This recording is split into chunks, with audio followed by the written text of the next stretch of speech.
My favorite part about these Flair pens are they actually are no mess. That dull, smudgy ink thing that shows up on your palm and smears across the paper totally stinks, and these have held up so well. They don't bleed through even the thinnest of notebook paper. They don't fade. They're neat. They don't smear all over your notes and journals and doodles, just literally ruining everything.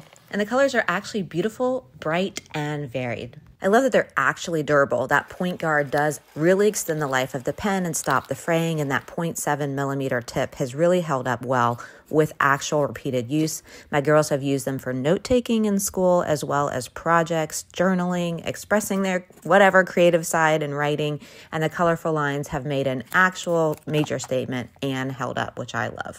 The ink quality has been outstanding. It doesn't blotch, it doesn't splurt, it comes out in a smooth single line of color. So whether you're into the coloring or drawing or writing, the markers just stay vivid and brilliant use after use. And they've been perfect for school projects and art projects and just simply creating in downtime.